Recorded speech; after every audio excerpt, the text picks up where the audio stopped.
¿Qué rol juega la religión en la lucha por la defensa de la familia? Defender la familia es una cuestión de razón natural. Pero la religión cristiana nos enseña que la naturaleza del hombre ha sido afectada por el pecado original. En consecuencia, si dejamos a la mera instancias seculares, a la pura razón natural, hay el riesgo de que precisamente porque el pecado original ha afectado al hombre, dentro de una defensa sin la luz de la fe puedan surgir confusiones, puedan surgir elementos raros.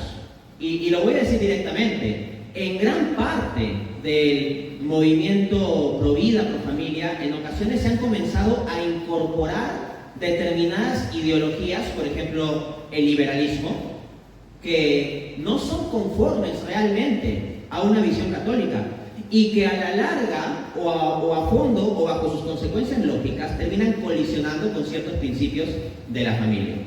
Entonces, en vista de no la anulación o destrucción de la capacidad de la razón natural, yo no estoy sosteniendo eso, no sostengo una teología de tipo de depravación total luterana o algo así, pero en vista de la afectación del pecado original sobre la naturaleza del hombre, el rol de la gracia, el rol de la fe en iluminar estas realidades y por tanto iluminar la lucha en defensa por la familia es necesario. Dicho esto, hay que decir que históricamente la religión ha tenido un papel muy importante en la preservación del orden natural de lo que es la familia.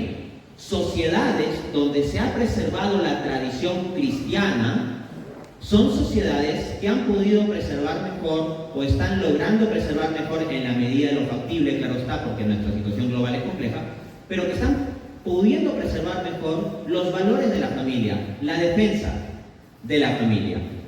Uno podría decir que no todo se reduce a lo religioso, estoy de acuerdo, no estoy negando que haya un aspecto secular en la cuestión, pero dejar de lado o pretender hacer una separación de lo religioso en este asunto sería un gran equívoco. Dicho esto, quiero mencionar que una sociedad en donde reina Cristo no necesitaría defender la familia. Así de simple. Porque en una sociedad donde reina Cristo, la familia ya estaría defendida de antemano. En una familia, desde el seno de una familia donde reina Cristo, no se requiere hacer mayor defensa porque ya está protegido desde su misma estructura y su constitución. Pero por causa de que se deja de lado la luz de Cristo en estas cuestiones sociales, desde los niveles más altos hasta los niveles más pequeños, es que nos enfrentamos a estas problemáticas. Toda la cuestión de hablar de ideología de género, revolución sexual, anticonceptivos, aborto, diversas olas de movimiento feminista, etcétera, etcétera, vienen como consecuencia de una estructura de modernidad en el sentido filosófico de la palabra, que implica, en nombre de la razón, despreciar la fe o pisotear la fe. En consecuencia, nosotros tenemos que dar la contra a esa tendencia histórica y por lo tanto no se trata meramente de una batalla cultural como si fuese un terreno neutro en el cual dos partes se enfrentan. Tenemos que, desde esta concepción histórica, hacer una contra-revolución cultural, dar la contra a la revolución que nos han hecho. Entonces, para cerrar, quiero hacer notar las consecuencias de la secularización, de dejar cada vez, o más propiamente del secularismo, aquella ideología de que cada uno puede tener individualmente su creencia en Dios, pero que no la quiera traer a cuestiones sociales, que Dios quede fuera de la vida social, a lo más que se quede atrapado en el sagrado, en el sagrario o la parroquia y punto, pero que no influya ni en la economía, la política, el derecho, la filosofía, etc. Esa concepción secularista es la que está como problema de fondo detrás de las dificultades que enfrentamos a nivel de familia y con los asuntos que he mencionado. Considérese, por ejemplo, de acuerdo a Wingalup 2017, el top 10 de países con mayor porcentaje ateos. 1. China, 91%. 2. Japón, 87%. 3. Suecia, 78%. 4. República Checa, 76%. 5. Reino Unido, 73%. 6. Bélgica, 72%. 7, Estonia, 72%. 8, Noruega, 70%. 9, Australia, 69%. 10, Dinamarca, 68%. Fin de cita. Entonces, si uno se pregunta cuáles son los países donde más ha avanzado cosas como la ideología de género, el aborto, los ataques a la familia, etc., históricamente son países en los cuales la fe ha venido retrocediendo a nivel social. En contraste, tenemos el caso de Polonia, que dentro de un contexto tan difícil como es Europa, es un país que ha logrado soportar bien el embate de estas tendencias. Y no por un liberalismo o una mera ideología secularista política de derecha y punto, sino por su compromiso con la fe. Bien.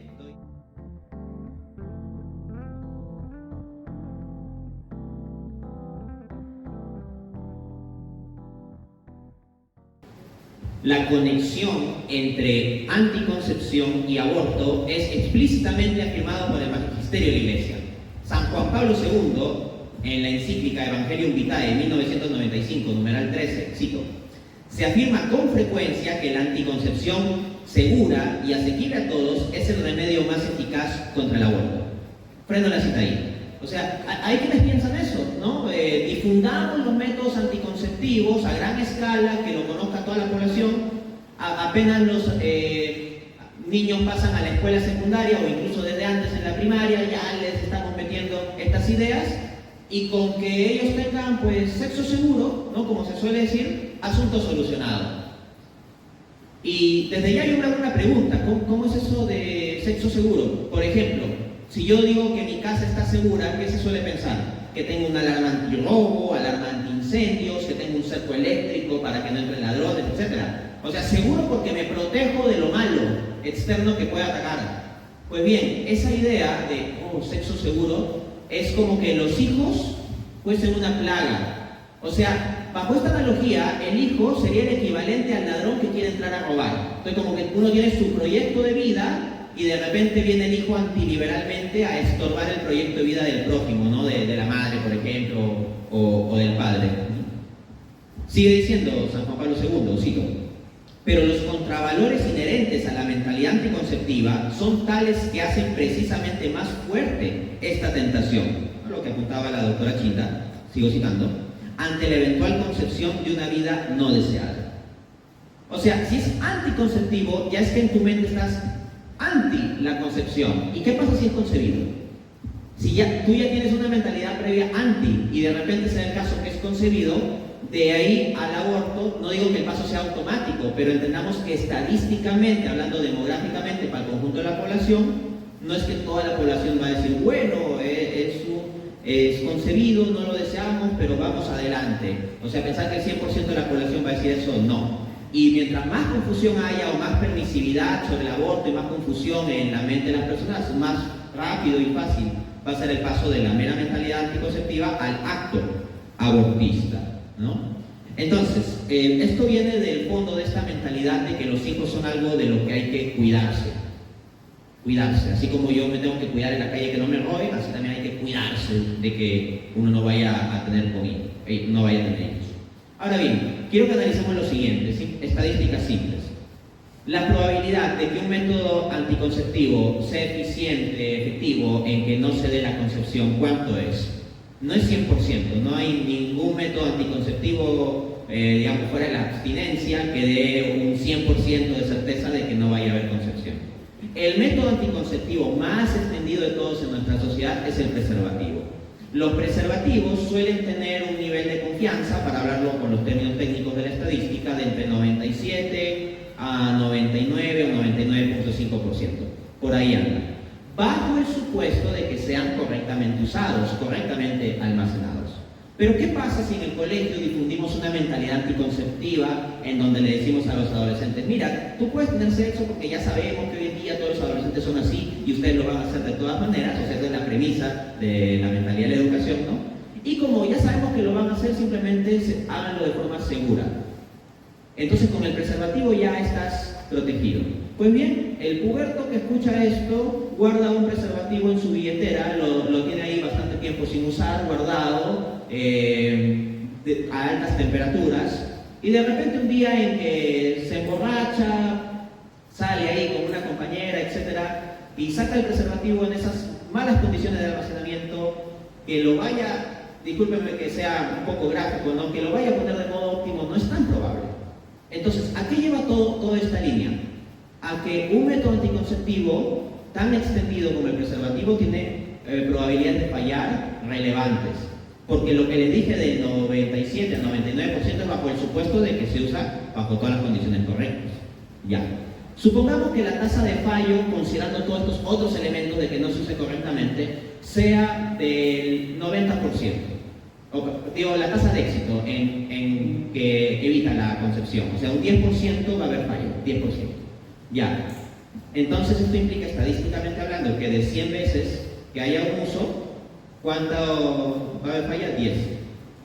Multipliquen eso por la cantidad de veces que puede haber un acto de este tipo y luego de cuántas de estas veces puedan salir embarazos. Definitivamente, estadísticamente hablando, van a salir embarazos. Y esa mentalidad anticonceptiva va a llevar al aborto.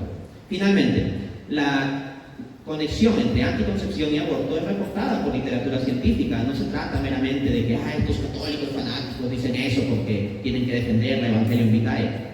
Sam Rowlands, en el artículo Contraception and Abortion, artículo académico publicado en la revista científica Journal of the Royal Society of Medicine, volumen 100, 2007, página 477, dice: las mujeres en las sociedades modernas utilizan el aborto como complemento de la anticoncepción, cuando no usan anticonceptivos con una pareja nueva o preexistente o cuando el método falla. Entonces, no usaste anticonceptivo y saliste embarazada, aborta. O falló el anticonceptivo, aborta. Una revista científica, no es una página pro derecha o apologética católica o lo que sea.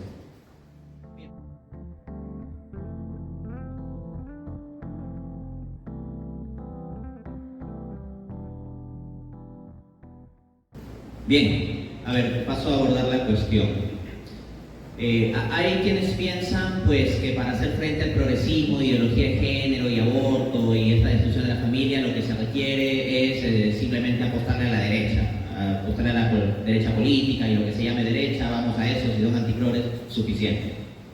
Pero yo recuerdo que hay un ideólogo de derecha que llegó a hablar de un libre mercado de venta de órganos. También refirió este ideólogo que un mercado de niños, un libre mercado de niños, es una idea que se podría discutir de acá a 200 años. O sea, el fondo es, esta idea sí se puede discutir, solo que ustedes no están preparados para eso, pero a futuro sí. Y un economista en la escuela austriaca, Murray Rothbard, específicamente habla de un libre mercado de niños según sus principios libertarios, ¿no? Entonces, uno puede oponerse al aborto, ok, pero cuando se plantean este tipo de cosas adicionales, como libre mercado de órganos, de aquí a 200 años la posibilidad de discutir un libre mercado de niños, etcétera, pues de eso a poder abrirse al escenario de un libre mercado de órganos de niños abortados, pues no hay tanta distancia, ¿no? Bajo el supuesto de que, claro, ya estén abortados. Bien, entonces, ¿qué intereses económicos hay detrás de la anticoncepción y el aborto? No me voy a poder explayar demasiado en explicar toda cuestión de estructura económica, es amplio. Felizmente la doctora Brandolino ya dio un cierto recorrido histórico de cómo se forma este tipo de industria, pero voy a darles unos datos estadísticos referenciales. Nos informa Ana Fuentes en el artículo "Así hacen negocio la ONU y las farmacéuticas con los anticonceptivos y el aborto", publicado en Actual, 16 de febrero de 2017. Sí. ¿Por qué la ONU está empeñada desde hace décadas en desarrollar e imponer las políticas de salud sexual y reproductiva? Eufemismo de la anticoncepción y el aborto. ¿Qué se esconde detrás de ese empeño?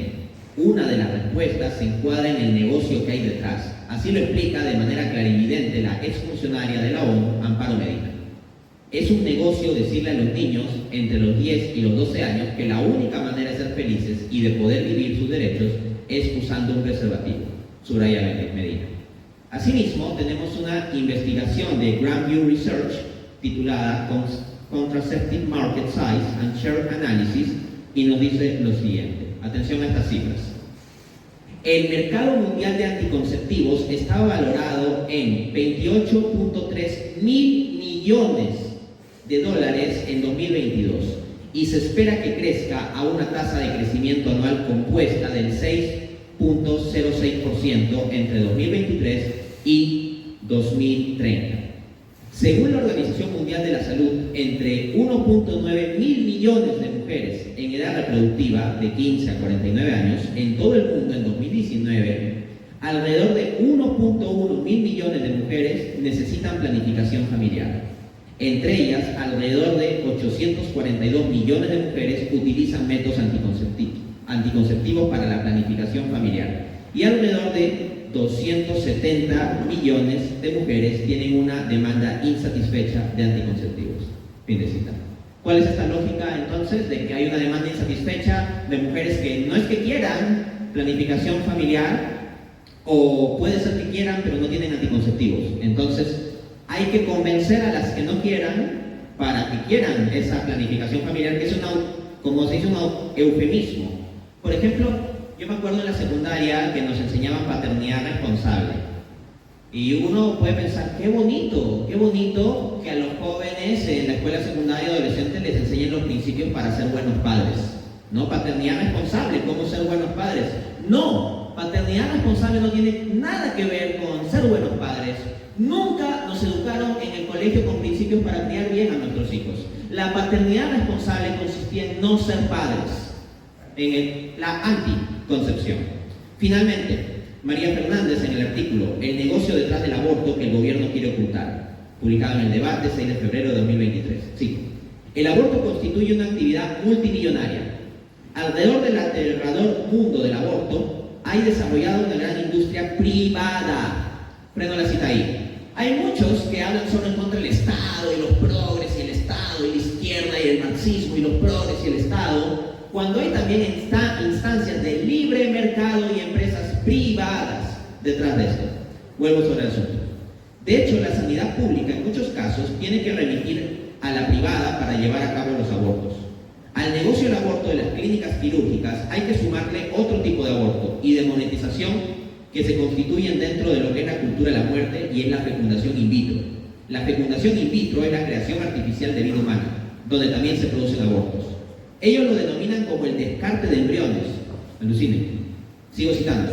Si se suma el negocio del aborto y de la fecundación in vitro, el negocio de la cultura de la muerte se sitúa en el cuarto puesto de los mayores negocios del mundo, por detrás del tráfico de armas, de las drogas y la prostitución. ¿Que queremos un liberalismo, libre mercado, donde se busque la rentabilidad? Bueno, ahí tienes la lista de los negocios más rentables para que se busque la rentabilidad con la función empresarial, como dice Ludwig von Mises en su obra La acción humana. Le doy el pase.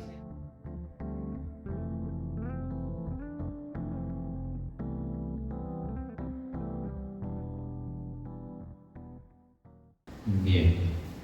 A ver, yo voy a intervenir brevemente sobre la primera parte de la pregunta y luego doy el pase para que puedan seguir, complementar, etcétera, ¿no? Voy a procurar ser breve. A ver, sobre ideologías que son antivida, antifamilia. Tenemos el secularismo. O sea, el secularismo, queriendo dejar a Dios fuera de la vida social, termina destruyendo las condiciones de posibilidad para tener unas familias realmente protegidas. Porque como hemos visto, ahí donde se destierra la fe, eventualmente termina entrando en problemas la familia. En consecuencia, los pensadores ateos, en tanto pensadores ateos, terminan siendo una ideología contra la familia. Puede haber alguien que sea ateo y a la vez se diga pro vida y pro familia, o sea, puede existir. Yo no hablo de personas individuales, lo que digo es que la ideología del secularismo y el ateísmo trae unos efectos que son malos para la familia. De ahí que haya ateos que tomen prestada la moral cristiana para tratar de ser algunos como pro vida o algo así. Luego, está el liberalismo. Efectivamente, tenemos pensadores como Mises, Hayek, Rothbard, de la muy celebrada Escuela Austriaca de Economía, que cuando uno lee sus escritos ve que están a favor de el aborto. Esto es claro en el caso de Rothbard, un libre mercado de niños, etc. Hayek también tiene una visión, digamos, bastante flexible sobre los asuntos morales, y Mises, ni qué decir, considera al concebido como un ser no actuante, y él define al ser humano como un ser actuante en su obra La acción humana. En consecuencia, el concebido, hasta que no nazca, no cumple la definición de ser humano, así que se podría prescindir de su vida y no se estaría prescindiendo de vida humana, según la lógica del liberal von Mises. El psicoanálisis freudiano también es otra corriente filosófica o ideológica, es más ideología que ciencia en gran parte, que es contrario a la familia. Freud ve al ser humano simplemente como una pulsión de un impulso de muerte y un impulso de vida, y que esto se canaliza en términos de la sexualidad, el sexo, etc. La visión freudiana es contraria a la familia. El nihilismo, las filosofías nihilistas, incluso bajo tintes que puedan resaltar algo como el nihilismo nietzscheano, son, o sea, ideologías contra la familia. O sea, vamos, el superhombre se construye a sí mismo y vive para sí mismo y para su voluntad de poder. Hijos sería estorbo, por ejemplo, para el superhombre, ¿no? Ideologías nihilistas que no valoran la vida, no pueden dar defensa a la vida, y ahí conecto para cerrar con el existencialismo, cacareado por pensadores como Jean-Paul Sartre, ¿no? Albert Camus, estos pensadores franceses. Si te plantean que la vida no tiene sentido, que es un absurdo, que es un vacío, pues ¿cómo eso va a dar base para la defensa de